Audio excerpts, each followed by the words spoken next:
6, 7, 8, 9, 10, 4, 5, 6, 7. Okay, yeah.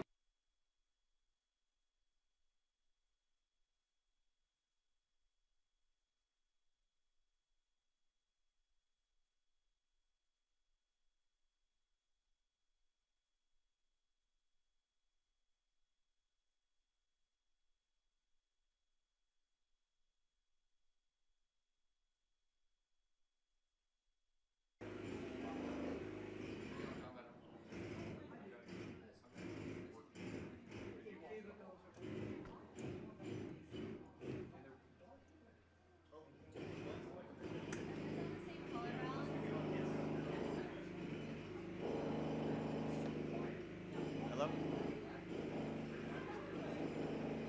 Yes, yeah. We both blind balance to 2.6, and then we did a lock it in, just dialed up to 2.7. So, okay. All right, thanks, Sam. Bye.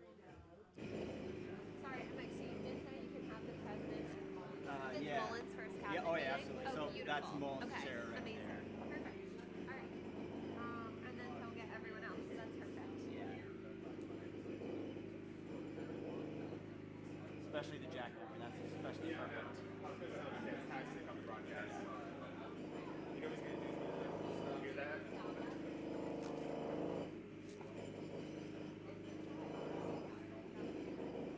Okay, and then are we staying in here? No. No? Okay. Leave it.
Mine's been on an excursion.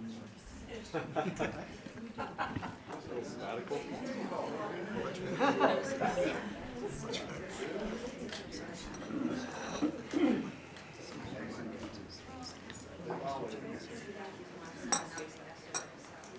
Hi, how are you?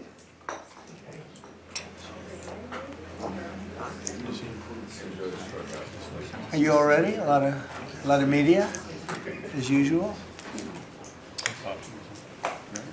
So thank you to the incredible members of my cabinet. They're doing a phenomenal job. Everybody pretty much agrees to that, including our newest member, Secretary of Homeland Security, Mark Wayne Mullen. Thank you, Mark.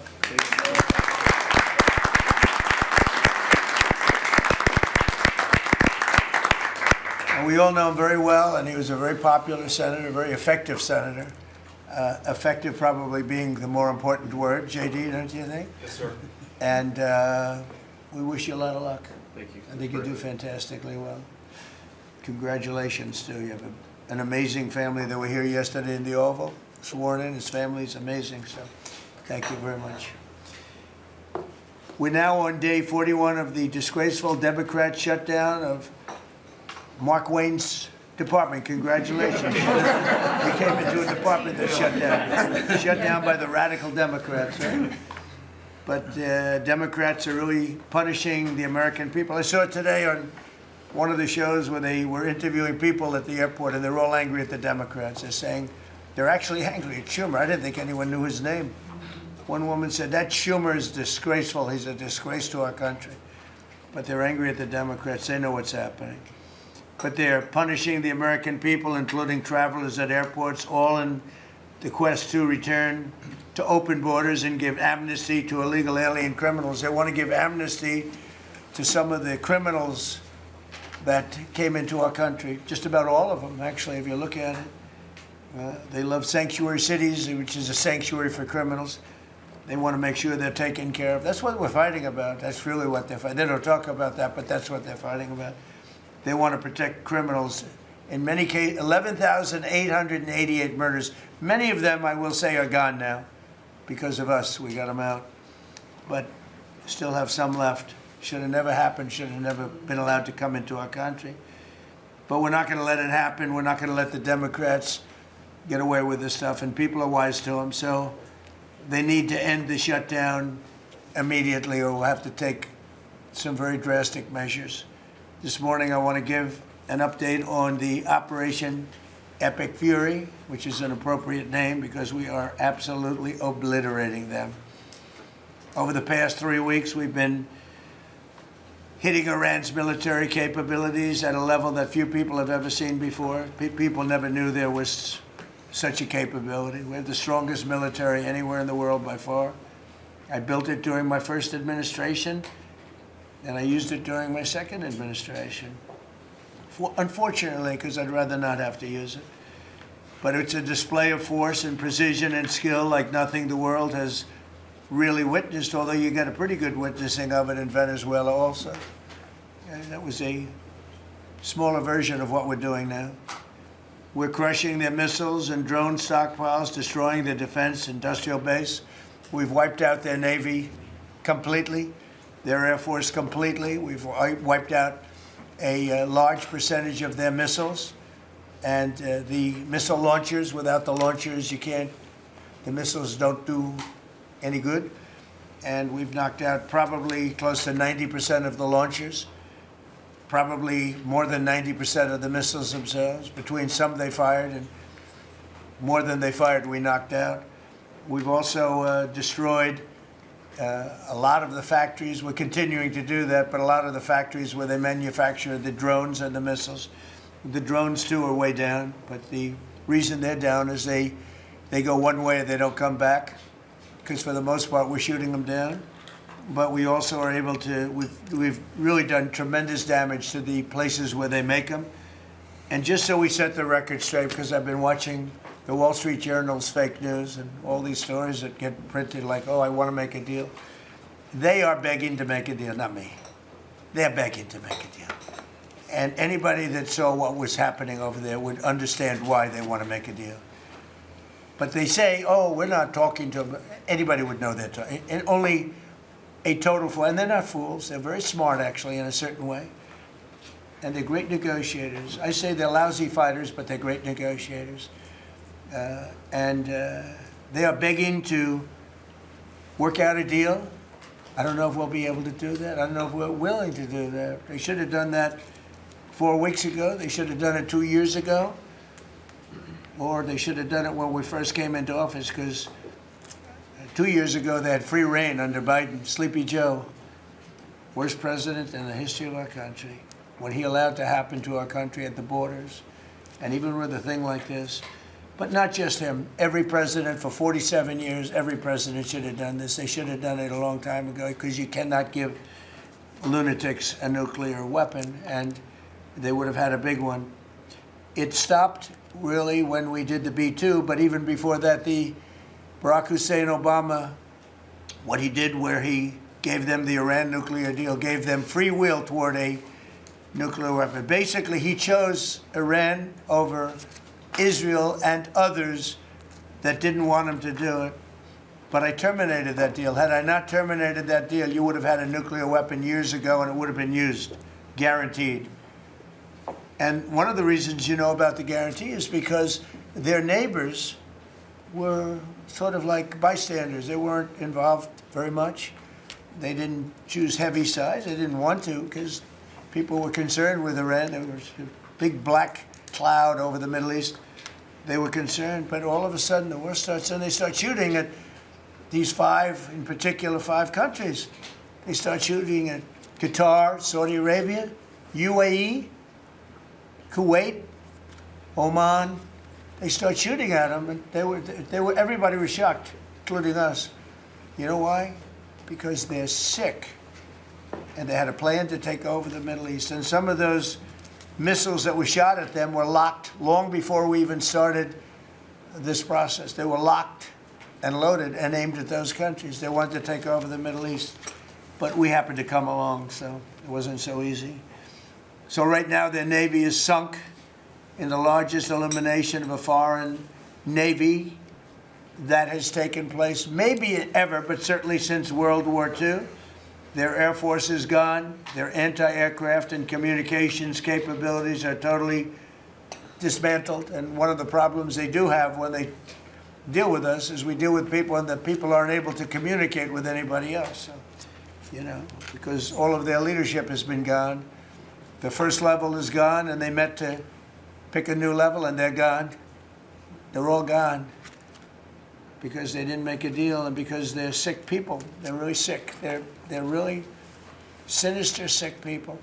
And if anybody thinks it was okay to have a group of people like this to have nuclear capability, nuclear weapons, and if we didn't attack with the B-2 bombers, they would have had a nuclear weapon within 2 weeks of that, maybe 4 weeks. But between 2 and 4 weeks, they were planning to have a nuclear weapon. If we didn't hit them at that time with the B-2 bombers, and one of the great air raids in history, maybe the greatest, dark at night, no moon, no light, every single bomb hit its mark and just obliterated that place. So it's now buried deep under earth. And it was an amazing thing, but they would have a nuclear, and they would have used it without question. And you know that because why did they shoot all these countries that weren't even really involved with them? They weren't involved. They had no big problems because they're sick, because they want to take over the Middle East, not just Israel. Certainly Israel would have been the first on their list. They would have used nuclear weapons, a nuclear, you don't need too many of them, but they would have used a nuclear weapon on Israel, and they would have used it on the neighbors, and then they would have come after us. And if we had a weak president, they would have done great damage. But fortunately, you don't have a weak president. I knew what was happening. And I think we've been proven right. You know, they took one missile, went 2,500 miles. They supposedly didn't have a missile like that. They had no missile with that capability. But they shot the now famous Ireland, the island that the UK was very afraid to give us because they didn't want to get dragged in. But we don't want to get dragged into their wars either. You know? It's one thing we're very disappointed, I'll say it publicly, we're very disappointed with NATO because NATO has done absolutely nothing. And I've always said, 25 years ago, I mean, I was somebody that wasn't a politician, but I was always involved in politics and I understood politics. I said 25 years ago that NATO's a paper tiger, but more importantly, that we'll come to their rescue, but they will never come to ours. And I want you to remember that we said this. They didn't come to our rescue. Now they all want to help. When they're annihilated, the other side is annihilated, they said, we'd love to send ships. They actually made a statement, a couple of them, that we want to get involved when the war's over. No, it's supposed to get involved when the war's beginning, or even before it begins. We had the UK say that we'll send, this is 3 weeks ago, we'll send our aircraft carriers, which aren't the best aircraft carriers, by the way. They're toys compared to what we have. But we'll send our aircraft carrier when the war is over. I said, oh, that's wonderful. Thank you very much. Don't bother. We don't need it. And we don't need it, and we don't need them.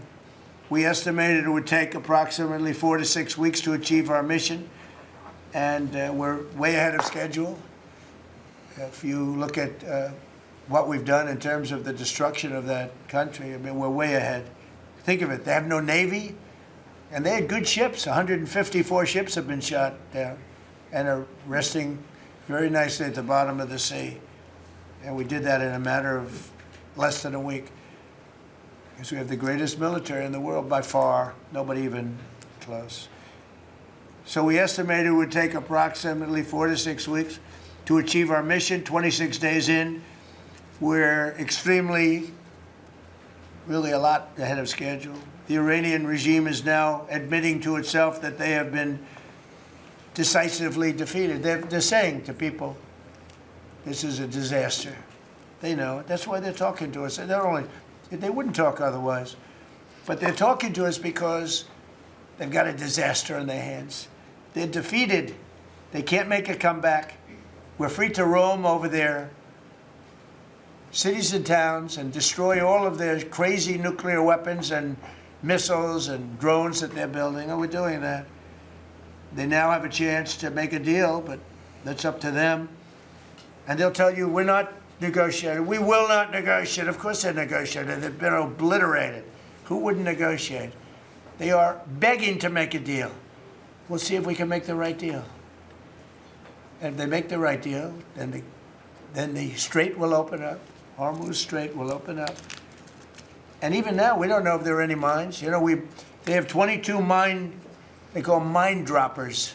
Think of it. Who would have 22 mine droppers? This is a boat that drops mines. Who has 22 mine droppers? Except for people with very evil intention. So every one of those mine droppers has been struck with the same weapon we used to stop drugs from coming into the United States of America. When we hit those boats, it's the exact same weapon, extremely effective. We have unlimited supplies and extremely effective. But they have no more mine droppers. By the way, speaking of drugs, we're 98% down drugs coming in by water, by the ocean, by the sea. 98%. And we're trying to find out who are the 2% because we think they're the bravest men anywhere in the world. Maybe women. But whoever's on those boats is very brave or doesn't watch television. But where drugs coming in by sea, coming in by water, are 98% down. And now we'll stop the drugs coming in by land. The land is the easy one. You had to stop the water. A lot of it came in through the water. Now it's all pinched. And these people are trying to come in by land. And we will, that's it, that's the easy one. But we had to take care of the water first. Nobody's coming in. Virtually nothing is coming in anymore. It was hundreds of millions of dollars a week were coming in by water. But they now have the chance, that is Iran, to permanently abandon their nuclear ambitions and to chart a new path forward. We'll see if they want to do it. If they don't, we're their worst nightmare. In the meantime, we'll just keep blowing them away, unimpeded, unstopped. Well, there's not a thing they can do about it. They can't do anything about it, you know. I tell you, if they could, you'd be hearing about it. You'd be hearing about it. You don't hear anything about it. They can't shoot our jets. We have the best We have the best military equipment in the world, no, not even a contest. You see that with Venezuela. They had other equipment, they didn't have ours, it didn't work. Didn't work. Think of it, we did the situation in Venezuela, it was a great military operation, getting a very, very dangerous man who's killed a lot of people, forced people into our country. Incredible. He emptied his prisons in Venezuela, emptied his prisons into our country, and I hope that charge will be brought at some point, because that was a big charge that hasn't been brought yet. It should be brought. He emptied his prisons into our country and was a major purveyor of drugs coming into our country. And he's now been captured and, you know, I guess be given a fair trial. But I would imagine there are other trials coming, because they have they've really sued him just in a fraction of the kind of things that he's done. Other cases are going to be brought, as you probably know. In the meantime, with Iran, we're going to keep doing what we've been doing, and nobody's a match for the United States, but they're not a match for the United States. It's small potatoes. That's why I'm so disappointed in NATO, because this was a test for NATO. This was a test. You can help us. You don't have to, but if you don't if you don't do that, we're going to remember. Just remember this in a number of months from now. Remember my statements. They have an expression, a great expression, never forget. You can never forget. So as we end threats to America abroad, we're focused here at home on building the greatest economy in the history of the world. Now, before this started, the Dow hit 50,000. The S&P hit 7,000. Both of those achievements were not achievable. Every one of you, most of you, I guess, said you'll never hit 50,000 during a 4-year period because it was too high a number. Well, we hit it in our first year. And I said, well, now we have to take an excursion to Iran, and we have to stop this maniac who's no longer with us. The supreme leader wasn't so supreme, no longer with us. It's very sad. But we have to stop him from blowing up the world, blowing up the Middle East, and blowing up our country, and we did that. And frankly, I thought the oil prices would go up more, and I thought the stock market would go down more. It hasn't been nearly as severe as I thought. I think they have confidence in maybe the American president and maybe the people sitting around this table. But Americans filing their taxes this year are receiving record-setting refunds. It's been a very big story. Well, it should be a big story. I don't think you write about it that much, but I speak about it. You know, I speak about it because if I speak about it, at least people hear. You don't write about it. You don't write about the drug prices going down. It'll be going down 30, 40, 50, 60%, 70%. Favored nations, called most favored nations, we're going to be paying the lowest price anywhere in the world. Before we paid the highest price in the world, Bobby, right? And now we're going to pay the lowest price in the world. That's quite a difference. It's a difference of from 40 to 70 and 80 and even 90%. That's a pretty big difference. But we're slashing regulations, and investment is pouring in from all over the world. We have the most investment of any country in history has been put into our country in the last year. And again, we had to take a little detour. Won't be long. Going to end soon. We had to take a little detour, go to Iran, and we had to put out a fire. Very dangerous fire that could have blown up big portions of the world, if not the whole thing. So tomorrow we'll be announcing a variety of actions that we're taking to support American farmers, who we never forget. We love the farmers. We gave them $12 billion out of tariff money. We had a tremendous amount of tariff money come in, and we continue to have. We've gone, as you know, the Supreme Court gave us a very unfortunate, foolish ruling, a ruling that gives the people that have ripped off our country for many years, gives them some money back. But it's one of those things. It's a terrible, terrible, horrible mistake they made, but it's okay because we have another method that's just as good. We'll use the other method. But because the tariff money has been so substantial, we gave our farmers, who have been mistreated by some countries, we gave them $12 billion, and they're extremely happy. And they deserve it. They've been great. They never complain. They just go out and they farm, and they wouldn't do anything different. They wouldn't trade jobs with any of you, except maybe some of the fake media. I don't know. Somehow I don't see that. I like their job better, actually. I love the farmers. So we gave them $12 billion. So in just a few moments, Treasury Secretary Scott Bessent will discuss the actions that we're taking to address energy prices, which have not gone up as much as I thought, Scott, to be honest with you. And, you know, it's not over, so maybe it'll go up a little bit more. It's all going to come back down to where it was and probably lower.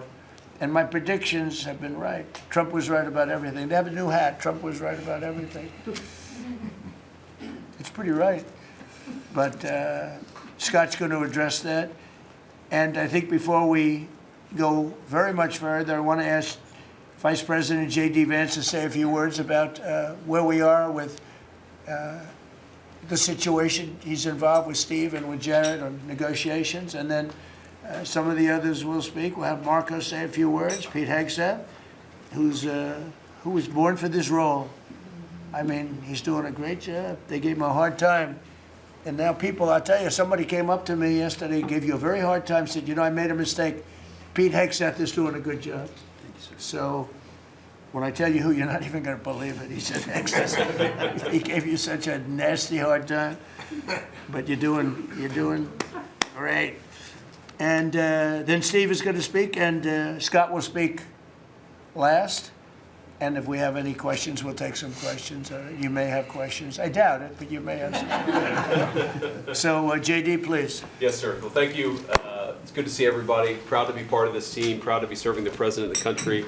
Let me just say a couple things. The first of all is the president summarized this very ably. But look, the Iranian conventional military is effectively destroyed. They don't have a navy. They don't have the ability to hit us like they could have even a few weeks ago. And what that does is that gives us options, Mr. President. Now, there's been a lot of reporting about diplomatic options, about negotiations. There's, of course, Pete and his team.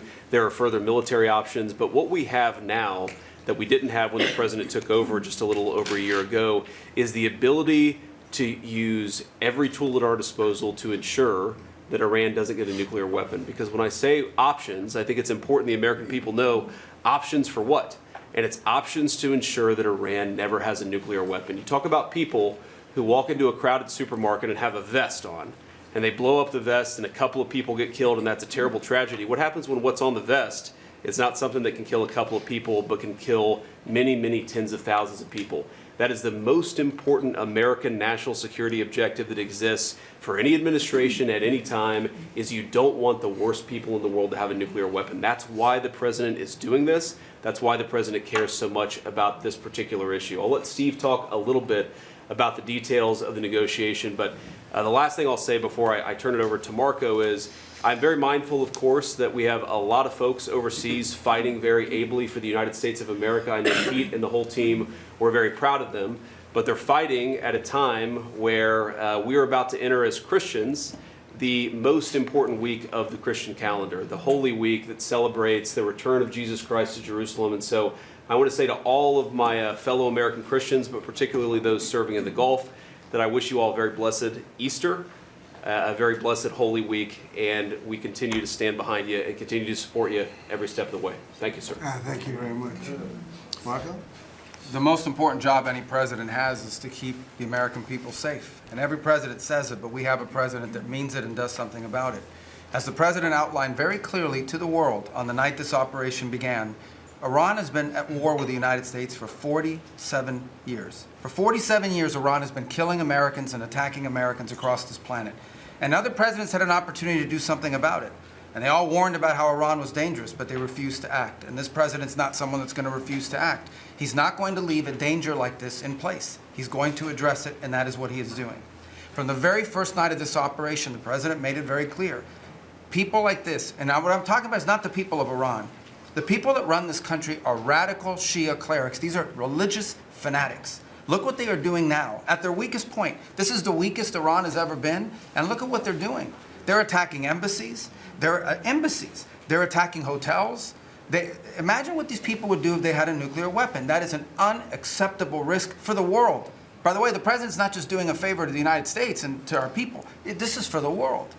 He defined very clearly on the first night of this operation what the goal was. We were going to destroy Iran's Navy, and that is happening.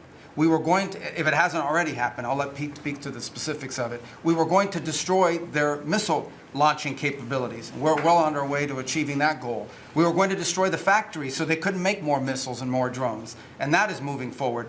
Every single objective the president clearly laid out on the first night of this operation is being effectuated. Again, Pete will speak to the specifics of it. This has been an incredibly successful operation. Every day, it may not get covered because, you know, we're unlike them. We're not bombing embassies and hotels. We're hitting military targets. But every day, the Department of War lets the drummer get wicked over every portion of Iran that has these military capabilities, and the results are going to bear fruit for the world. The world is going to be a safer and a better place when President Trump's mission here is achieved. And frankly, I think countries around the world, even those that are out there complaining about this a little bit, should actually be grateful that the United States has a president that's willing to confront a threat like this and not allow it to continue to persist. Because these people will kill as many Americans as they have a chance to do, and if they have a nuclear weapon, as the Vice President pointed out, they could kill millions of Americans in the future, and that is a risk that was not going to continue to exist as long as we had this president. Thank you, Marco. You know, it's very interesting because yesterday I was watching, is it Anthony Blinken? And he was saying that they should have done it. But they didn't do it. Nobody did it. Nobody did it. For 47 years, Marco, that's the number, 47. I guess now it's 48 because we've been saying 47 for a long time. It's probably 48. But for 47, 48 years, every president should have done this. And some are saying now that they made a big mistake in not doing it, but we're taking care of business. Steve Witkoff, please. Mr. President, it is my distinct honor to be a member of your cabinet and to report to you and your team on our negotiations with Iran. Mr. President, you directed Jared and I to pursue a diplomatic resolution with Iran prior to Operation Epic Fury, which we did. However, it became quite clear during these meetings with the Iranian negotiating team that we could not make a deal that fulfilled your objectives of the following: no enrichment whatsoever, no chance of weaponizing whatsoever, decommissioning of Fordow, Natanz, and Esfahan, which you destroyed in Operation Midnight Hammer, no stockpiling of any material, which they flagrantly violated, turning all enriched material over to us, and a cutback in Iran's missile inventory and range capability of those same missiles. Throughout our meetings with the Iranians, we heard the following from them. The Iranians have the inalienable right to enrich. Then we heard they possessed enough 60% enriched material, 460 kilograms, to make 11 atomic bombs. Finally, we heard the following statement. They would not give up diplomatically what we could not win militarily. In other words, they were again miscalculating the success of Midnight Hammer, which was a total success. These are incontrovertible signs, among many other signs, sir, that their regime had not given their negotiating team authority to make a deal required by you. We conferred with you and all the other members of your foreign policy team, Susie Wiles, Pete Hegseth, the chairman, Marco Rubio, JD, Scott Bessent, Chris Wright, John Radcliffe, throughout all of these negotiations, and we were repeatedly rebuffed on everything we asked for. I have no doubt that we exhausted all efforts on behalf of a peaceful resolution, as you directed. Jared and I both agreed that the Iranians were there to buy time until a weaker president arrived. This was a flawed strategy, as your clear direction was to never allow Iran to obtain a nuclear weapon today or any time in the future. Against that backdrop, and our compelling military successes in Epic Fury, we have had multiple reach-outs from the region and others who want to play a role in ending this conflict peacefully. I can report to you today that we have, along with your foreign policy team, presented a 15-point action list that forms the framework for a peace deal. This has been circulated through the Pakistani government, acting as the mediator. And this has resulted in strong and positive messaging in talks, as you just indicated to the press. But these are sensitive diplomatic discussions, and you have directed us to maintain confidentiality on the specific terms and not negotiate through the news media as others do. I can say this: we will see where things lead, and if we can convince Iran that this is the inflection point with no good alternatives for them, other than more death and destruction. We have strong signs that this is a possibility, and if a deal happens, it will be great for the country of Iran, for the entire region, and the world at large. Your policy of peace through strength is the most effective tool for a diplomatic resolution here, just as this policy was an effective tool in each and every one of all of the other conflicts you settled in your first year. Iran is looking for an off-ramp following your powerful threat on Saturday. Your indications that you are willing to listen to peace proposals have been well received. You have instructed us that your preference is always peace, and that we should make that our priority. We have delivered that message, sir, along with the 15 points for peace. Finally, we have told Iran one last thing: don't miscalculate again. Good. Thank you very much. Good job. Doing a great job. Everybody around this table is doing a great job. Pete Hegseth, please. Mr. President. I'll start kind of where you left off, Mr. President. Thank you for doing the work of the free world and having the courage to step up and stop the Iranian terror regime from holding the world hostage. That's really what it is. And 27 days ago, Iran had a modern military. Never in recorded history has a nation's military been so quickly and effectively neutralized. Operation Epic Fury is not an endless war. It's a decisive campaign with clear objectives to destroy Iran's offensive military capabilities and ensure they never obtain a nuclear weapon. This is stuff for the history books. This is stuff for legacy. Mr. President, you are acting now to ensure future generations do not have to live under the threat of a nuclear-armed Iran.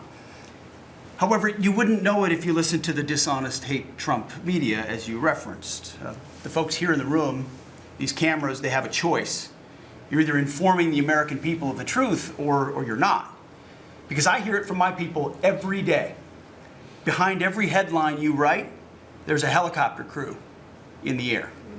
And behind every news banner you write, there's a battalion on the move.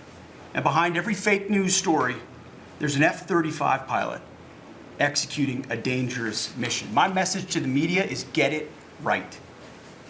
This actually isn't something new to me. I may be a young guy, Mr. President, but I'm not a rookie in this realm. In 2007, I helped lead the surge, the public fight for the Iraq surge. Stood and watched people stand in the Senate and declare the war is lost before it even started. Who was that? It was Harry Reid.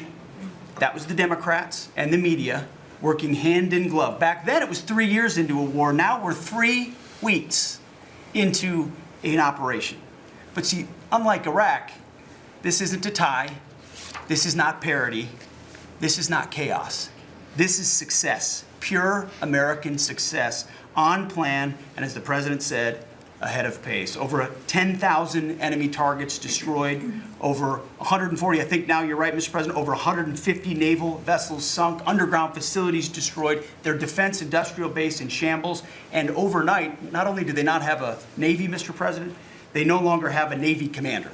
IRGC's Navy commander was killed overnight in operation. So no Navy leader.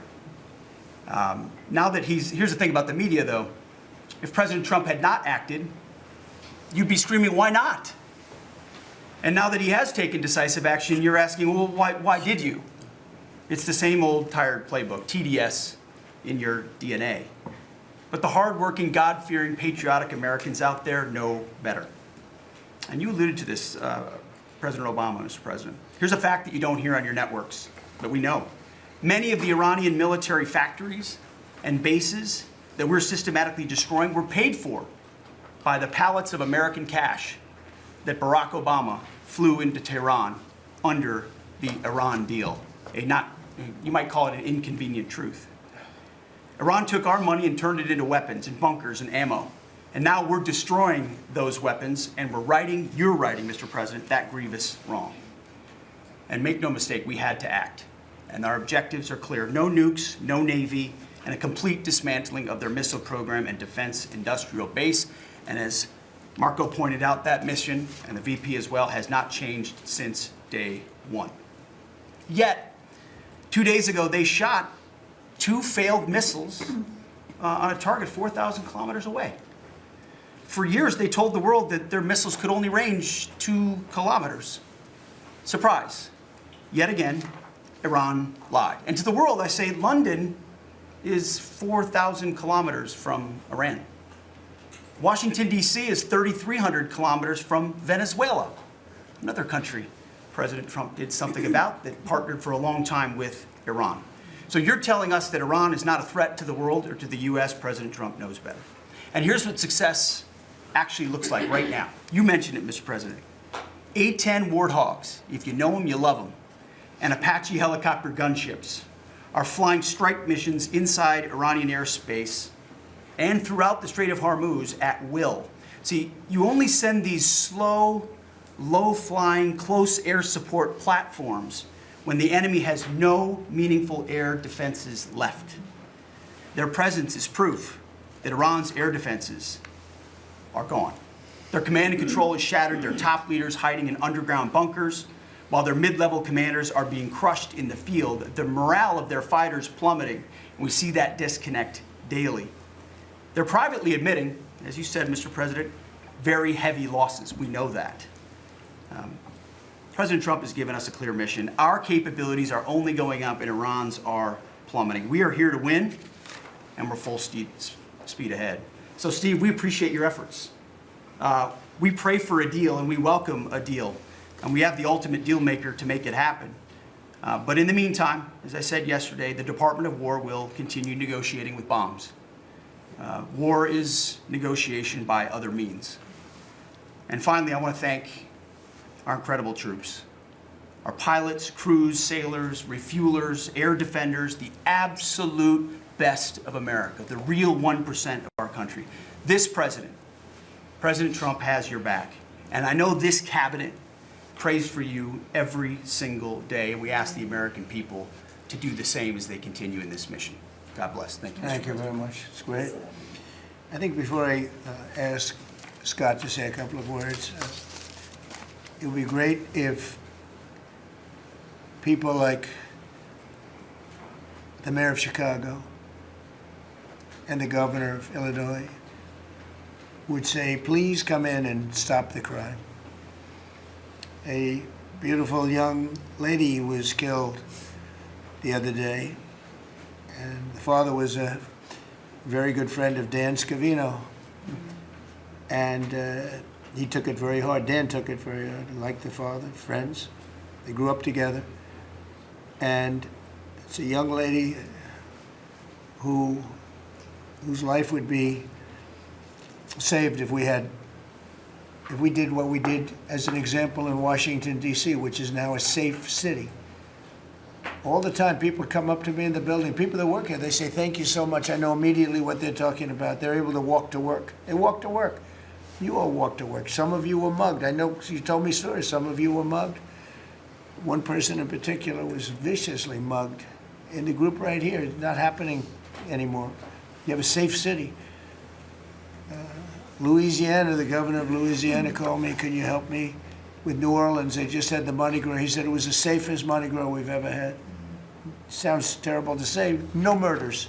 You know, it sounds like, who would say this? No murders. But they always had murders. They had a lot of crime during Mardi Gras. He said virtually no crime. We had the troops down there.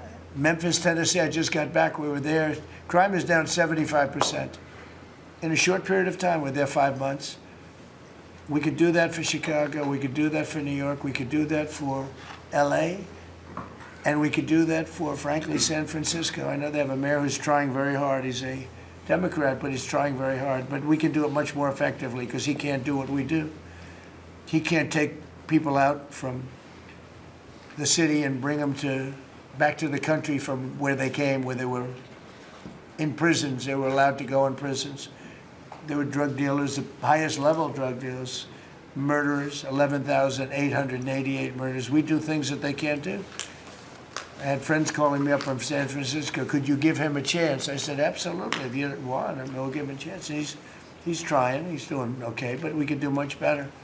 We could make it a lot safer than it is. San Francisco, a great city, was a great city, could quickly become a great city again. But, you know, they're going very slowly. I tell my friends, they're very substantial people. They're in a certain business where people have made a lot of money. I hope that lasts. But they have a tremendous potential. It was one of the greatest cities in the world. Now it's got a lot of crime. And the mayor is really trying. Again, a Democrat trying. And I spoke to him. He just wants to have a chance. And I said, we'll give you a chance. But we can solve it very quickly. This young lady would be around today if we were around, because we have nobody coming through our border. I mean, literally for 9 months, it's zero. It's hard to believe that that number could be possible because millions of people came in through Biden. But nobody even tries. We don't have the caravans of thousands, 25, 30,000 people pouring into our border.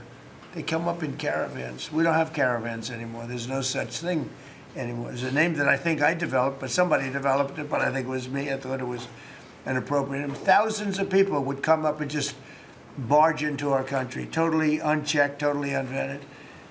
And this man came in, Dan, right? And he came in through the ridiculous open border of Biden. If we were there, the election was rigged.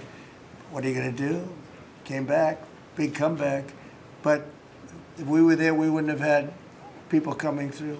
It's amazing. You know, it's so easy now because everyone knows they're not getting through. We don't have any caravans. Once they know that, when it was easy to come through. When I heard that they had an open border policy, I said, boy, this is going to be, I couldn't believe it. But when it was actually, you know, it dawned on me because I had built 1,000 miles of wall and we were finishing up some and he didn't want to finish it up. Biden, I said, they really do want to have an open border. And we got it finished. But that young lady would be alive today. And she'd be alive for another reason, because we would have the National Guard in Chicago and in New York and in other places. And they love doing it. It's like training, to be honest. It's actually training. I never want to take them out of D.C. I mean, maybe somebody later on will do it, but I never want to take. You know, the people, they look, they say, we feel so good, we feel so safe. We see these beautiful, strong people, and they're so nice. They help. They open the doors for people. They carry bags. They pick up paper when they see paper on the ground. I looked at D.C. last night. I drove to make a speech, and I drove through, and I said, take me this way, take me that way. The city's clean. The fences are down.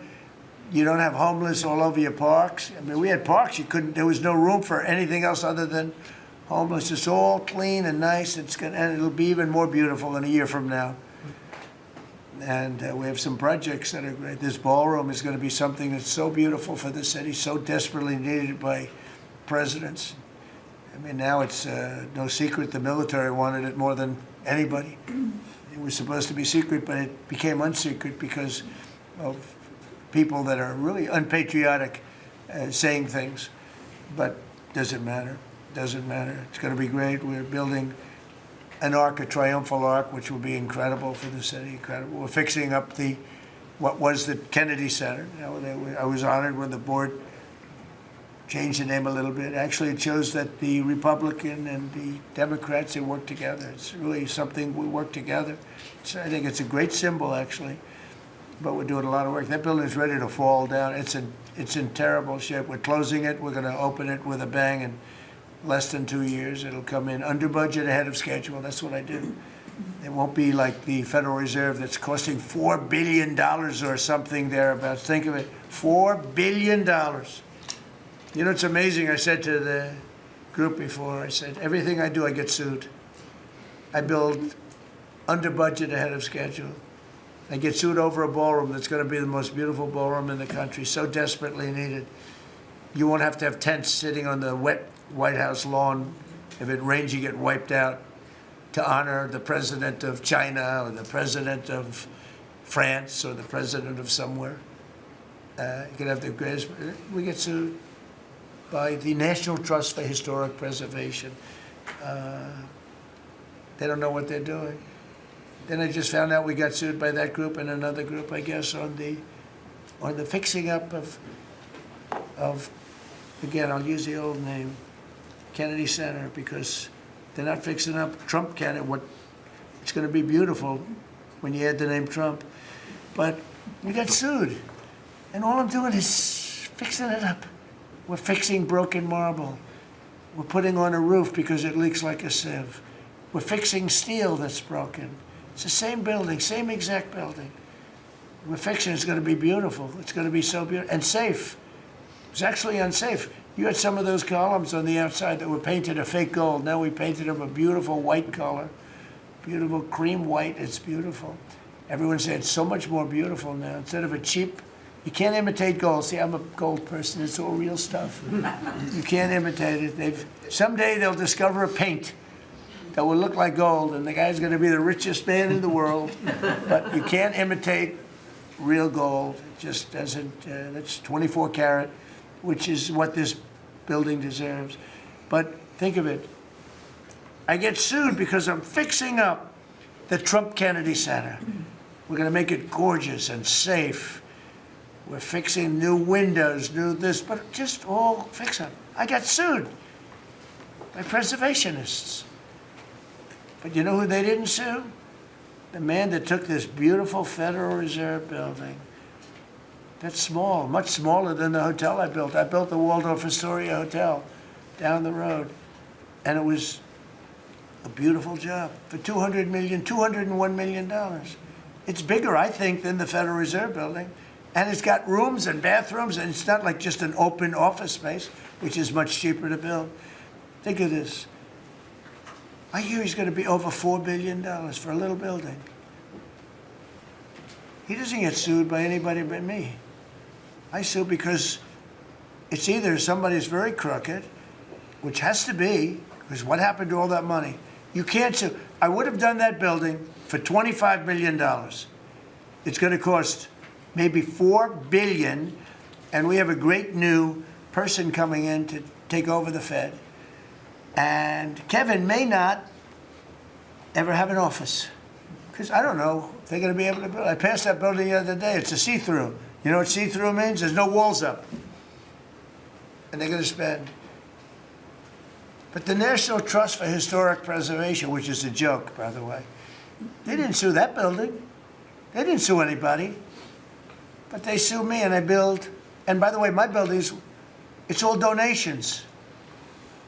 Rich people and people are putting up the money. Zero taxpayer dollars. Is that right, Scott? Yes, zero taxpayer dollars. This stuff is all done for free, and I get sued. This could only happen to Trump. But they don't sue the guy whose interest rates are too high.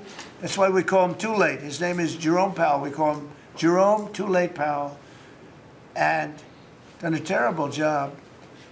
He suffers from Trump derangement syndrome, as he probably should, because I hit him pretty hard. But so I don't blame him. But they don't sue a man who has taken this gorgeous building, ripped it down from the inside, taking ceilings that are as beautiful as you've ever seen, taking the ceilings down instead of leaving them, taking walls down that were 2 feet thick of solid concrete and plaster, replacing them with 6-inch walls with no insulation. I said, let me ask you, are you going to put insulation in? No, it's not in the budget. Insulation costs $5. Now you're going to hear the guy next door. If he's next door to me, I'll be able to hear his military plan. I'll know exactly. If Lutnick is in there, I'll say, oh, I know exactly what Lutnick's got planned. It's the craziest thing I've ever seen. They've ripped this gorgeous building apart, and you can never build it again. You can, I could, but it costs a lot of money. But a normal person can never build.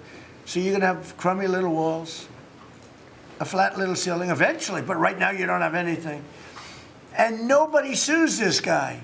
And then when Jeanine Pirro, working with Pam and others, has the courage to sue to find out what happened to maybe $4 billion and a building that may never be occupied by Kevin Warsh. He may never get there. We're going to have to find him some space in the White House. We'll put him in the basement of the ballroom. But when, now think of it, when Jeanine Pirro and Pam and the group, when they bring a suit, it's like, oh, this terrible thing. And then we have a judge that attacks us. So we've got to get our priorities straight, you know. It's a very sad thing that's happened with the Fed. And then just one other thing very quickly, you have Gavin Newsom in California Railroad. That's 100 times over budget. It's out of control. It was supposed to go from the middle of San Francisco to the middle of LA. Well, now it stops way short of both. It now goes into areas that nobody ever heard of. It's billions and billions of dollars over budget, years and years, maybe decades late. And that's why we have a country that has a lot of problems, you know. We have incompetent people. It's all people. Think of this, Federal Reserve, I would have had that building done for $25 million. I would, if I did it, it was up to, somebody else would have done it for more. So maybe 50. But you could have done that building, if it was properly done and planned, you would have done that building for, I would have done it, for $25 million, and it would be better. It would be better. See this pen right here? This pen is an interesting example. It's the same thing. So this pen is very inexpensive, but it writes well. I like it. But I can't have the pen the way it was. You know what it is. I don't want to give too much publicity, but they do treat me well, Sharpie. So I came here, they have $1,000 pens. And you know, you hand pens out, you're signing and you hand them out, you're handing them to all these people. Sometimes you have 30, 40 people. And they were $1,000 a piece. Beautiful pen, ballpoint. 1,000, it was gold, silver, gorgeous. But I'm handing out to kids that don't even know what they're doing. What is this, Mommy? It's kids. They're getting a pen for $1,000. They have no idea what it is. And I feel guilty because I'm like, you know, I'm by nature, I don't, you know, it's the government. I love the government like I love myself economically. I want to save money. So I'm saying, this is crazy. And it had another problem. They didn't write well. So I take it out and I saw it and there's no ink. And I got all you people looking and you're saying, there must be something wrong with Trump. And I'm signing and there's no ink in the pen and it costs $1,000. This one I called the guy. I said, I'd like to use your pen, but I can't have a gray thing with a big S on it, saying Sharpie, as I'm signing a $1 trillion airplane contract to buy brand new fighter jets, brand new B-2 bombers, of which we just ordered plenty. I can't do that with the press. Use your pen, but I like the pen the best, but I'll sign it. I could do like Biden did, you know, give it to somebody else to sign, or an auto pen, or maybe sign it separately in another room, but I can't use your pen. He said, well, I can make it nicer. I said, what can you do? He said, I'll paint it black. I said, that's nice. And I can even paint the White House on it, sir, if you like, in gold. Almost real gold, not bad. And I can even do your signature, sir. And by the way, this was not staged. I just saw the pen sit there, and I thought of this as an example of how $25 million spent by me at the Federal Reserve Building would be a better job than $4 billion that they're spending. And you know, one of the things that Kevin Warsh told me, he said they ripped down the nicest building. I don't know what building they're talking about. They ripped down a building, Scott, right? Kevin Warsh said it's the most beautiful building in Washington. He said the most beautiful space.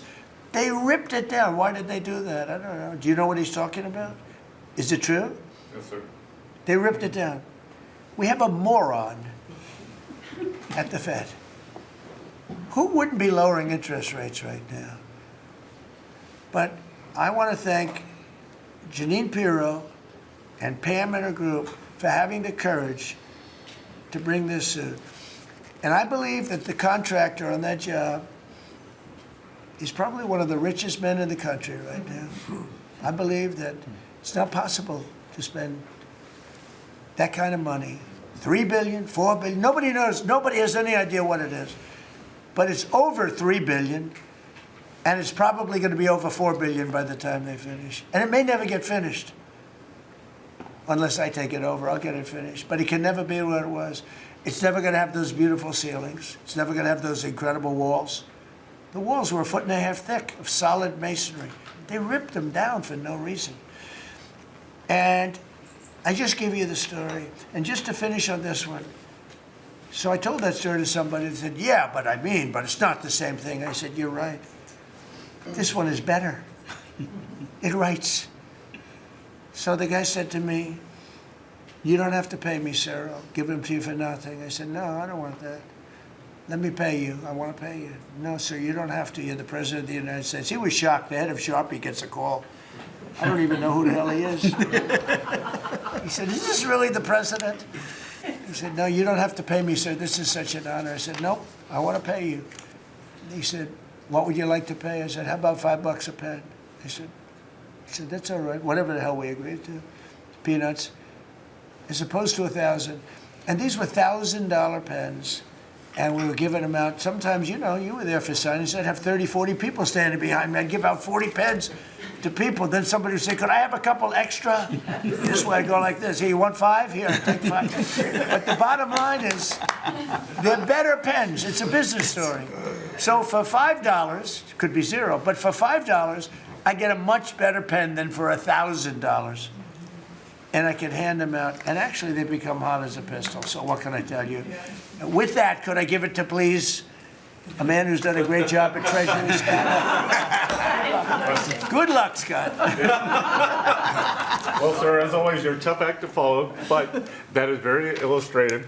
Your economic leadership has made our military mission possible. Mr. President, national security, as you always say, is economic security.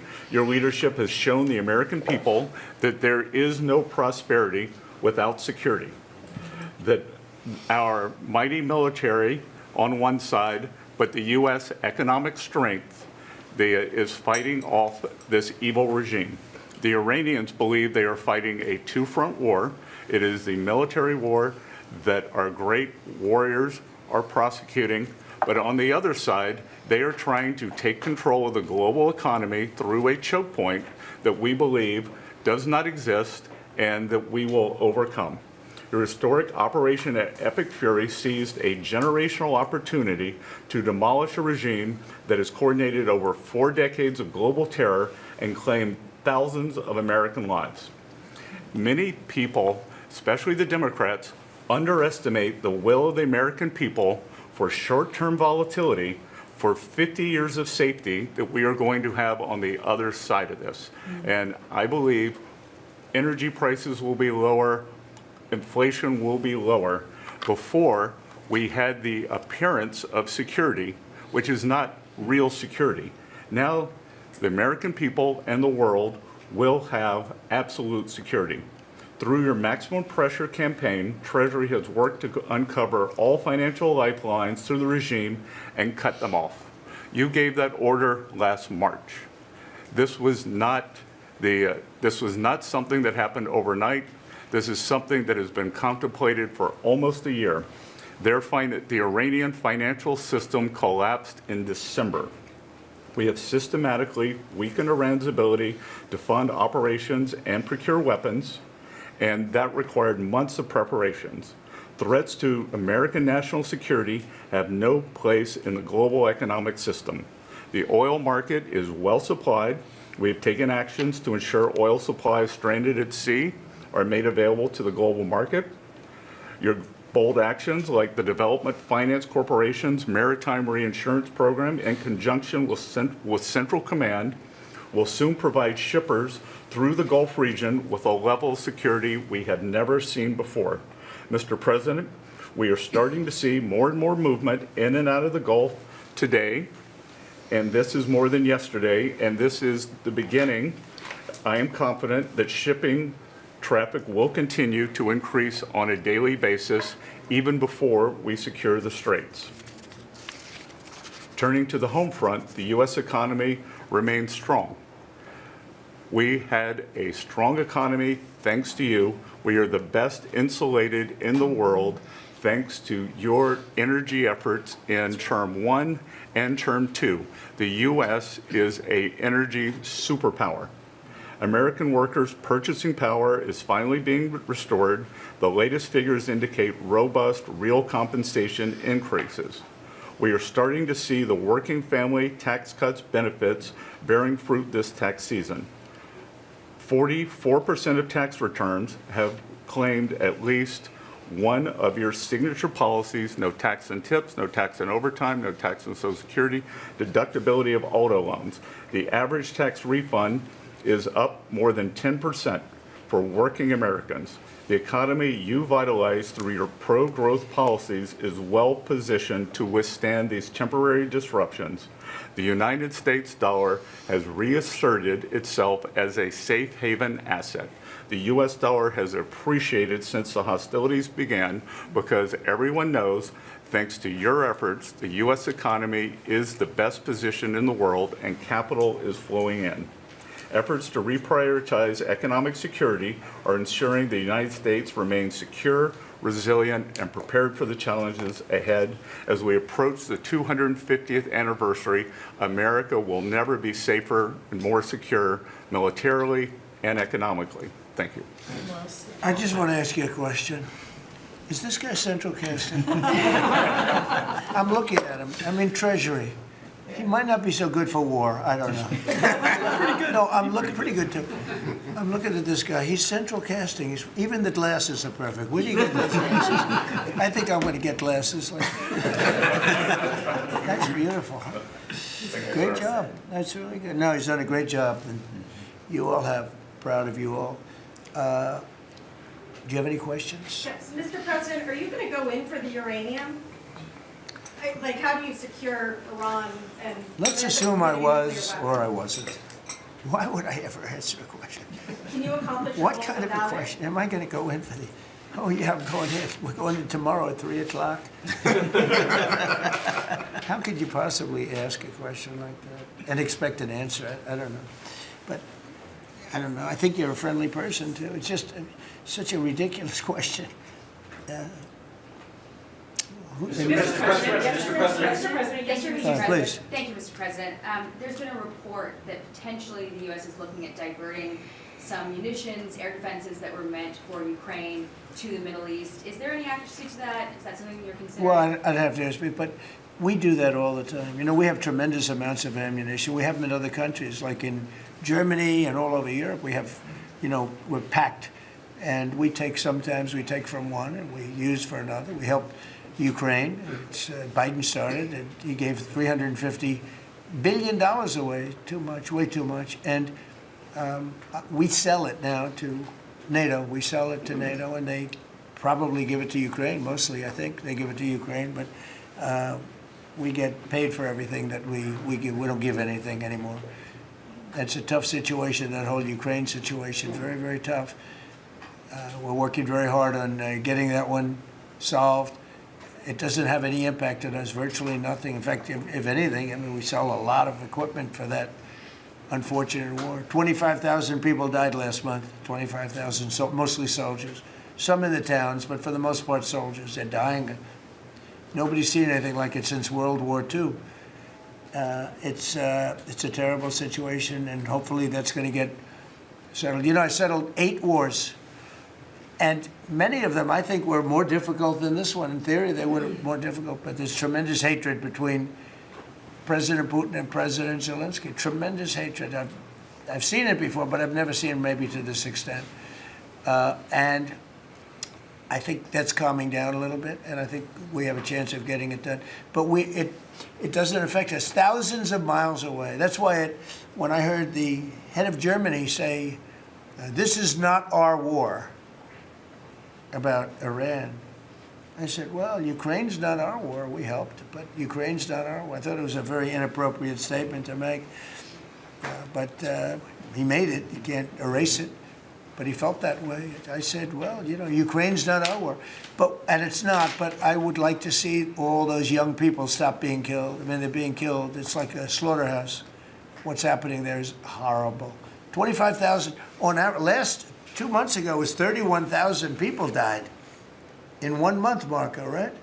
I said, it's getting crazy. It's getting worse. Think of it, 31,000 soldiers, both Russian and Ukraine, died 2 months ago, 25,000 last month. And if I can solve that, it would be a great honor to do it. I wish it could have gone faster. I solved other ones in 1 day that had been going for 32 years. We stopped one that was starting, it was already started, India and Pakistan, and the Prime Minister of Pakistan, a very fine gentleman, said President Trump solved something that was going to cost 10 million lives. That was going to cost a lot of lives, 2 nuclear nations. And those were complicated, but we got them done quickly. This one is, it's a shame. And the only reason I'm doing it, frankly, is because I want to stop death. I want to stop the death from happening. I think I'm going to go with a man that I've missed, Brian. I haven't seen you in a long time. I miss you. He's been in a very strange location. I don't know. He's had a strange thing happen. But anyway, go ahead, Brian. Well, good to see you too. Actually, good to see the entire cabinet here. Linda, good to see you too. You talked about gas prices coming down. Yeah. Obviously, they will. But would you ever consider suspending the federal gas tax in order to kind of temporarily alleviate some? Well, some people should do that. As an example, in California, every time prices go down, his prices go up because the gas tax is bigger than the tax itself, bigger than the product itself. It hasn't. I mean, we've thought about it, I guess, but honestly, when I did this, I knew it was going to be a little bit. We had the greatest economy ever. We had the greatest stock market in history. I said, we're going to take a little bit of a hit, a short-term hit. It's going to end up going much higher than it was, in my opinion. I said we're going to have a great stock market. Nobody thought we could get to 50,000 or 7,000 in the respective indices. Nobody thought that was going to happen, but it did in the first year. They said it couldn't happen in 4 years, that you wouldn't hit 50 in 4 years, but you could maybe get close. We hit it in the first year. And I said, this is a good time to solve a problem that you had to solve. And that's what I did. But the gas tax, people have talked about it. It's something we have in our pocket if we think it's necessary. And if I can follow real quickly, you just recently took off, Secretary Duffy, 17,000 truckers off the road that quite frankly, could not speak English, which is a safety issue. Yeah. Could we ever extend that to Uber drivers, Lyft drivers, cab drivers, for someone who takes a lot of Ubers? A lot of my drivers can't speak English. Wow, that's not good. I didn't like that. Go ahead, John. So that's a really good point. The problem is that our states are the ones that issue these licenses. So with commercial driver's licenses, we do have some federal control. But again, we have thousands of people who can't speak the language, long-standing rule, and it's a safety issue, right? If you can't understand road signs, if you can't communicate with law enforcement when you're pulled over and communicate what's on your rig, huge problem. But the last administration, Mr. President, they let truck driving schools self-certify that they were qualified to train truck drivers. And so this is like the Leering Center. So you pay $800 and you get a certificate that you passed a CDL driving school, and again, they have no skills. They don't have the knowledge, and they don't have the skills. They haven't gone through any of the testing. And then they get licenses, and they're killing Americans on our roads. So it's remarkable, the rot that the last administration allowed to take place. We are ending that, and I need partnership with our states. Even California started to come on board. Even Gavin has started to play ball with us, which is surprising. Shocking. Not all the way, a little bit of ball. Mr. President, it's interesting because I just saw something that the nursing home business and the daycare centers in particular they went out and inspected them in Minnesota, and they didn't exist. They're knocking on, there happens to be a young man, Nick, nice young man. He's done a very good job. They're knocking on doors. It's like homes. And they're getting hundreds of thousands of that. They didn't exist. And in California, it's worse. It's even worse. And I spoke with Russell Vought. I said, Russell, don't send them any money. He said, but we have a court order that we have to. Can you believe it? A judge. The judges are really hurting this country. Our judges, Justice Roberts doesn't like when I say it, but the judges are really hurting this country. And frankly, the justices, the Supreme Court, has really hurt our country too. Mr. President, do you have a new deadline, given that there are some talks now? Do you have a new deadline before taking? No, I'll announce it. I mean, right now, you're talking about a deadline for doing some pretty big damage, even bigger than we've done. We'll see. Look, we have very substantial talks going on with respect to Iran, with the right people. You know, I told you about a present, right? Steve, can I reveal the present? You can do anything you want. Thank you. They said to show you the fact that we're real and solid and we're there, we're going to let you have 8 boats of oil, 8 boats, 8 big boats of oil. This was 2 days ago. And they'll sail up tomorrow. That was 3 days ago. And I didn't think much about it. And then I watched the news, and they said, a very good anchor, actually, happened to be Fox. But I watched it, and he said, something's unusual happening. There are 8 boats that are going right up the middle of the Hormuz Strait. 8 big tankers are going loaded up with oil right through. And I said, well, I guess they were right, and they were real. And I think they were Pakistani flagged. Yes. And I said, well, I guess we're dealing with the right people. And actually, they then apologized for something they said, and they said, we're going to send 2 more boats. And it ended up being 10 boats. All right. I hope I haven't screwed up your negotiations, but I thought it was appropriate to say, because I did taunt you the other day by saying they're going to give us a present. There were 2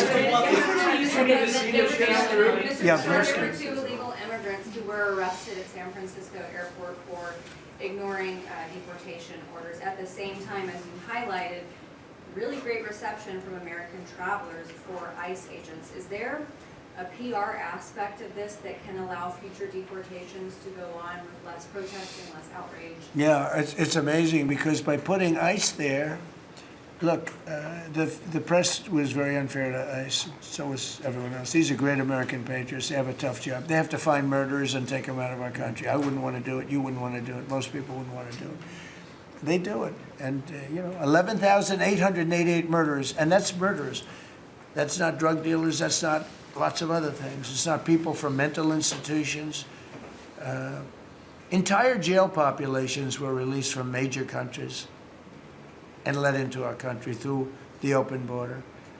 And ICE has done an amazing job. I wouldn't want that job. It's a tough job, dangerous job. So what happens is, by putting them at the airport, and I just say, do me a favor, take off your masks, and they did. For that, not for when they're looking for some, cold-blooded killers and they're in the, but for that, and they did. They took them off.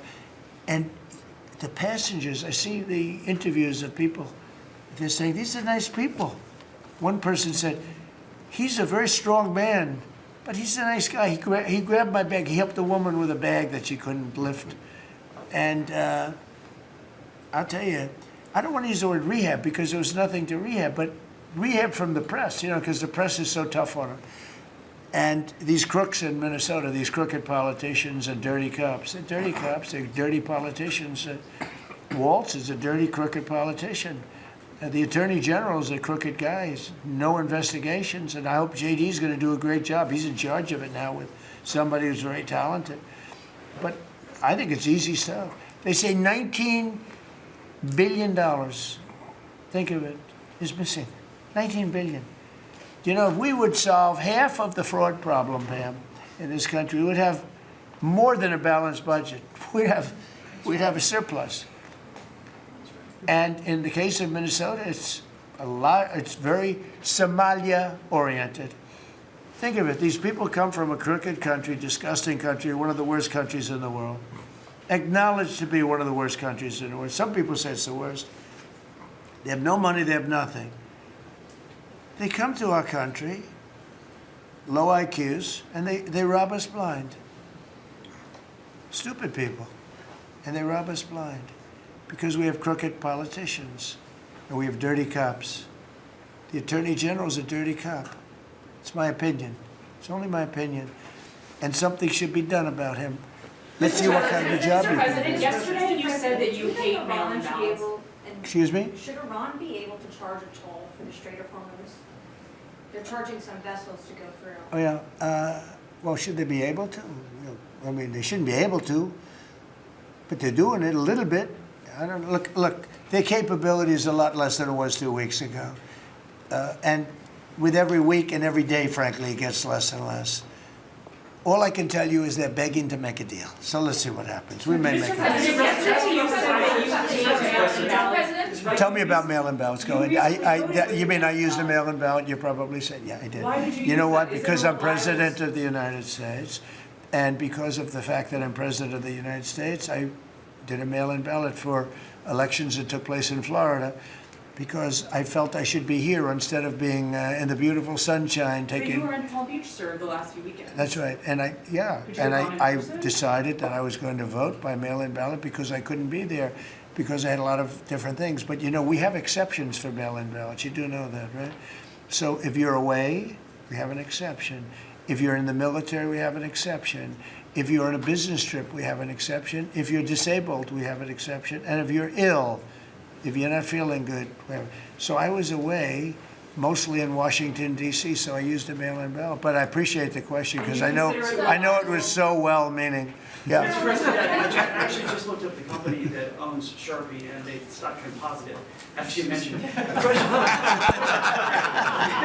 Question on your end. By the way, they deserve it. Yeah, question on It's a your good end. product. So you gave a 5-day deadline. With oil tankers going through the Strait of Hormuz, is that a condition to move that 5-day deadline? Well, we don't want anything impeded. We want ships to go through. We don't know that they've dropped any mines, by the way, because we blew up all their mine droppers, right? We blew up every one of them.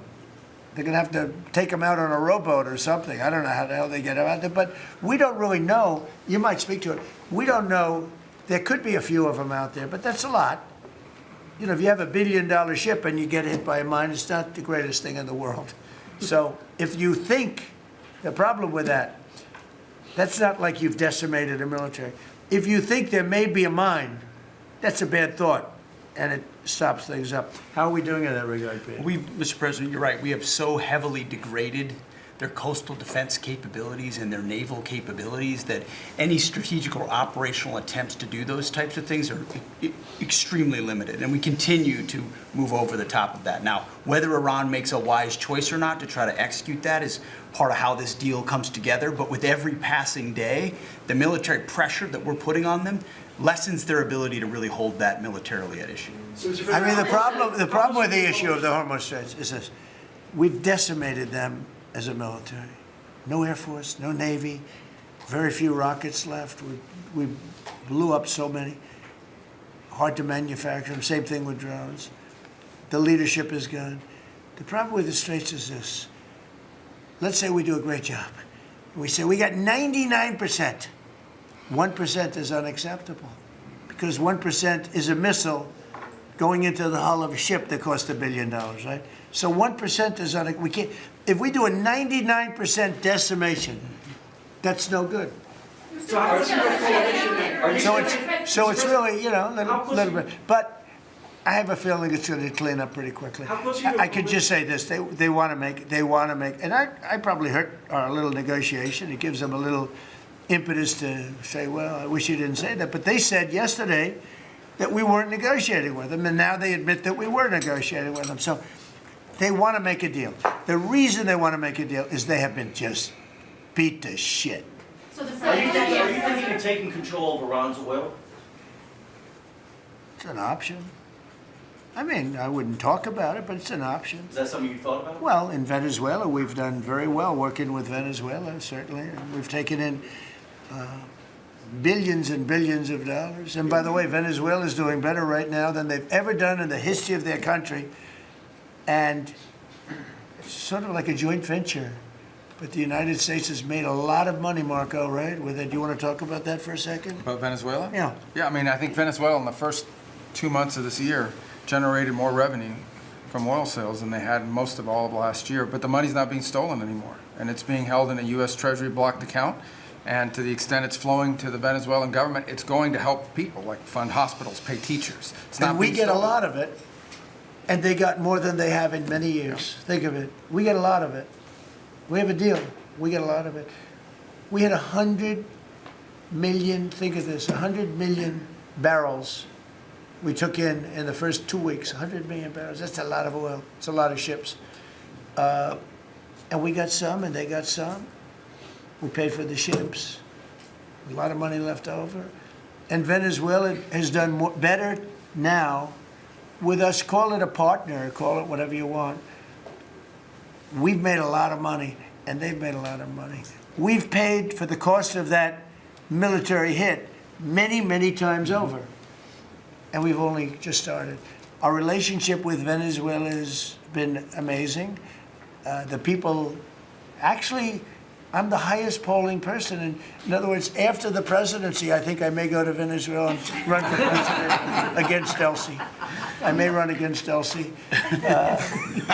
It's an option. No, they like me in Venezuela, but it's an option for me. It's a wonderful option. Yes. There's some reports that Gulf allies are concerned about winding down the war too soon and potentially leaving Iran. Well, they'd probably like us to stay, but the concern if we don't stay, look, it's a beautiful thing about airplanes that go 2,000 miles an hour is you can get back there very quickly.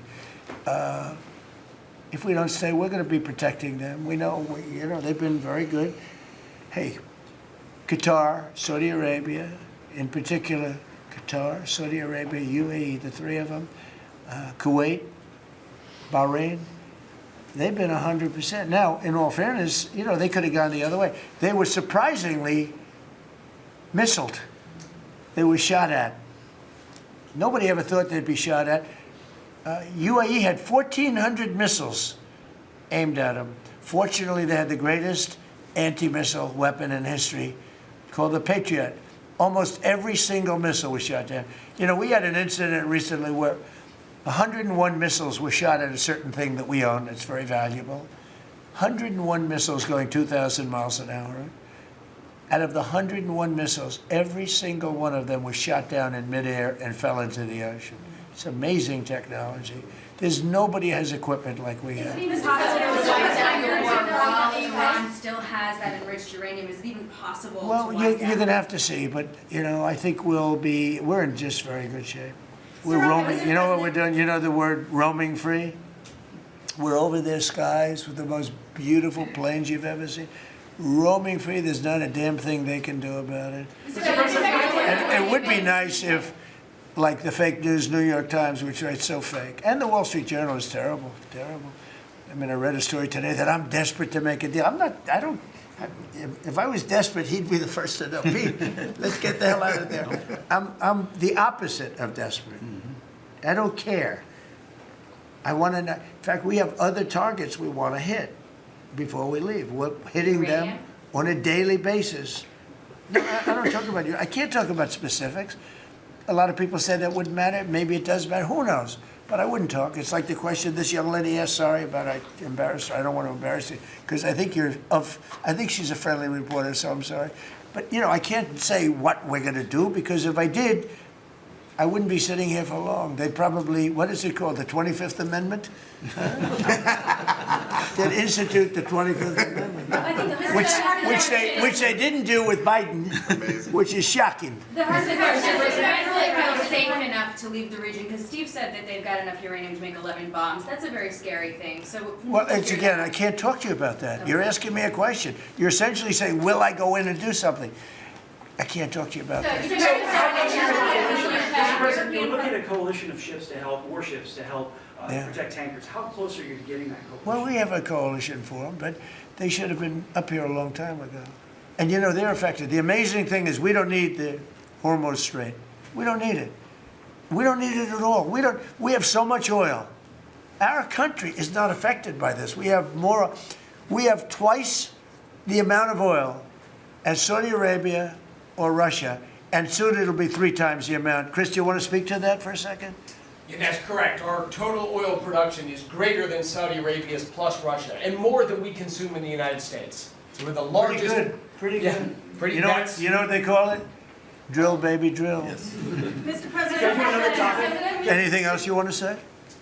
Well, it's same thing for natural gas. We went, before your first term, we were the largest exporter of natural gas in the world. Today, we're just by far the largest.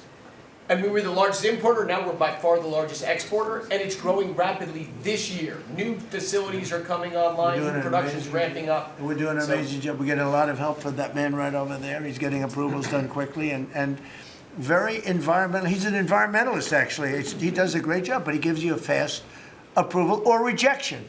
Do you have anything to say? Well, back on Venezuela, where Chris and I have both had a chance to be there, I literally think they're going to put up a statue to President Trump. And I'm not being, it's not a political statement, it's an actual thing. So. That would be a great honor. No, because it's like they view President Trump like Simon Bowler. He's the liberator of a country, and this is a country where they love American baseball. You look on the street, they're wearing NBA jerseys, and Delcy and her team working with us, getting back. Chris and I both experienced, it was the first time in Venezuelan history that they had the free press allowed to come on to essentially where the White House, the Palacio Miraflores. Yeah. And it was an emotional thing for people that had been for 20 years had never had a chance to be there. So whether it's and then production, it's showing up in production. The American companies that are coming back, most of those American companies have many American Venezuelan team members. One company in Houston's got 600 Venezuelan Americans that know more about reviving that industry. So their GDP is a 1/4 of what it was before. They want to get back. They remember what it was. Their production on oil production is climbing towards 50% increase just in the 3 months we've been here. That flows to American refineries on the Gulf Coast, lowering the price of gas in America. So it's a forget that. When are they going to do the statue? The hell with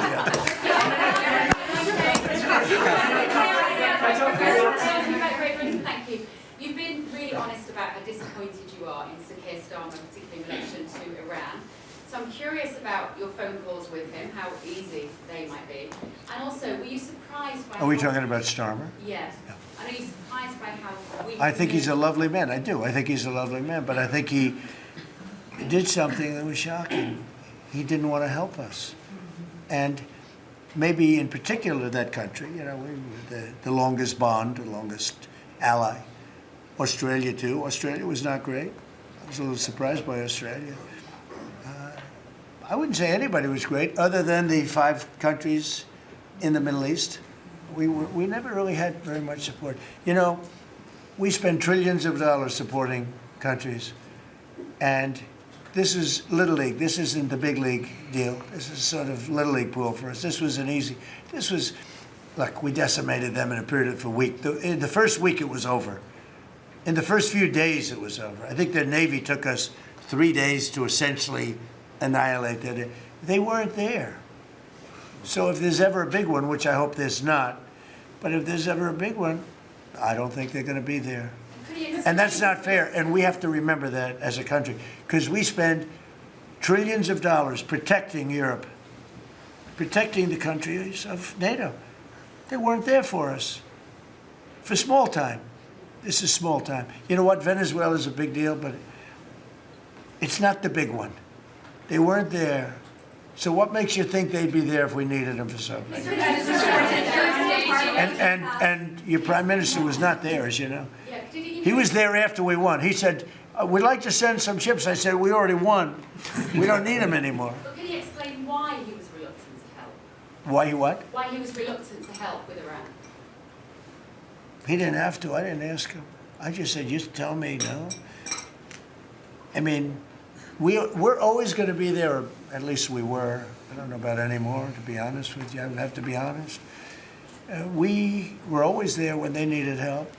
We always would have been there when they needed help. I mean, think of it. We're there to protect Europe from Russia. In theory, it doesn't affect us. We have an ocean, big, fat, beautiful ocean.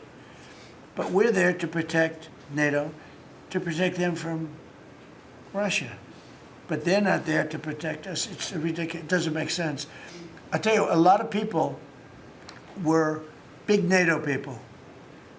I was never big. It was okay. I got them to pay 5%. By the way, they haven't paid it yet. You know that. You know, I got them to pay 5% from 2% to 5%. They didn't pay it yet. I got them to pay up to 2% because they weren't paying the 2%. Then I got them to pay 5%, which they should be at. And we had a lot of, oh, that was great, great. Oh, only Trump could do it. But the problem is they haven't paid. Because if you look at the numbers, they haven't paid yet. So we were there for them, but they were not there for us. Did we need them? No. I never thought we needed them. I was more doing a test. I said, I really would love to have you come up. Bring your boats. You can sail through the beautiful Hormuz Straits, and you can protect people that are being shot at. They didn't do it. And that's small potatoes. Do you understand what I'm saying? Yeah, I do. Go ahead. I was just going to say, does it affect the state visit with the King that you're going to have in April? Are you looking forward to that? With the King? With the King coming here? No, he's a friend of mine. He's a great gentleman. As you know, he honored me and our country. He really honored our country. But we had an amazing time. I've known him as Prince Charles. I know him as King Charles. I'm proud of him. He's fighting a tough battle. He's tough. I think he's a fantastic. It has nothing to do with that. It's different. But he's going to be here very soon, as you know. We're going to have a state dinner. It's going to be great. But I was very disappointed when the Prime Minister said, I won't be able to. It started with the island that the indigenous have claimed away from your country. And for some reason, you went for it. And all of a sudden, indigenous people that never saw the place, they never saw it. He was afraid that we would do something to insult, because he's a liberal. That's the way they think. And when we needed the island to land that beautiful B-2 bomber, we were told we can't use it. We'd have to fly back to Missouri, which is a 17-hour flight, as opposed to a couple of hours. And I said, you gotta be kidding. Not good. They made a big mistake. Mr. President, is the Friday deadline for Iran, is that pushed back now, and if not? I don't know yet. I don't know. Mr. Witkoff and JD and Jared will tell me whether or not they think it's going along. And if it's not going along, maybe not. And we have a lot of time. You know what? It's a day. In Trump time, a day, you know what it is? That's an eternity.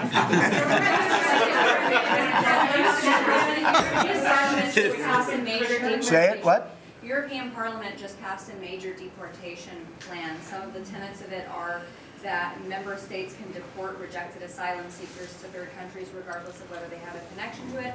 It allows for detention periods of up to 2 years and also offshore return hubs or detention centers similar to ours. Who did this? Which country? European Parliament, and the vote was not close. It was 389 in Good. favor to 208 against. I'd vote with them, yeah. Europe is where you are now. Do you think that will move the needle with Democrats?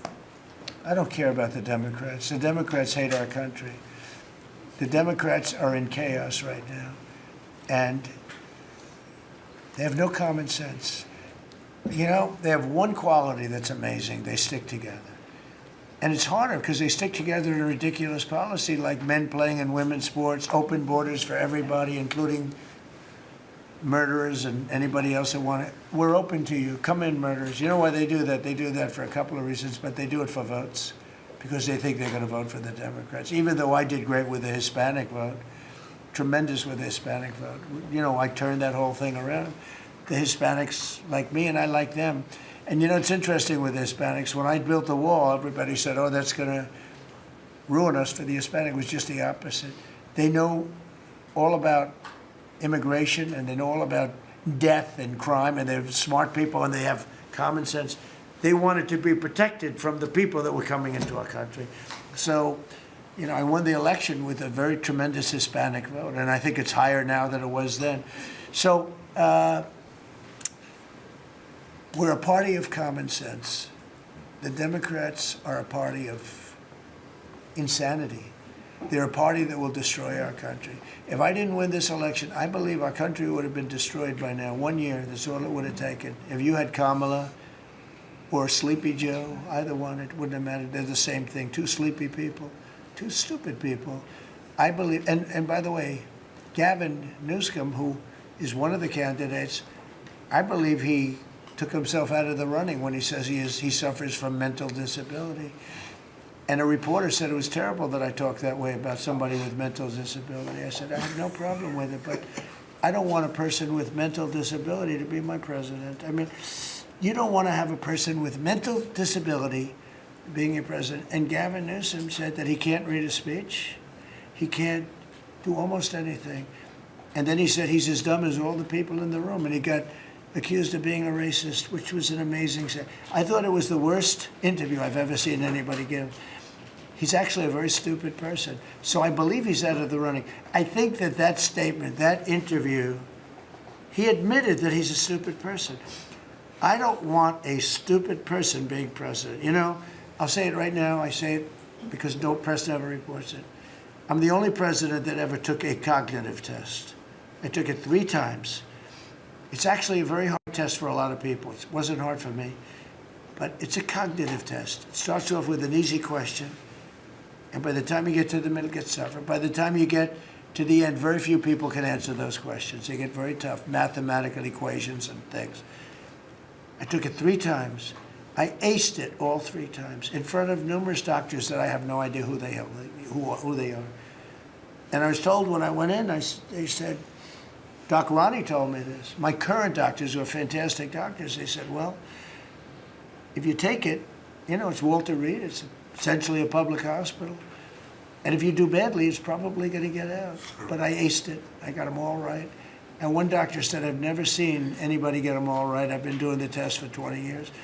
I want people, I would love to see anybody that's a president or a vice president or anybody that has any chance of being a president, I would like to see them take a cognitive test, because we had a man in this office that had no clue what was happening. And let me give you a little secret.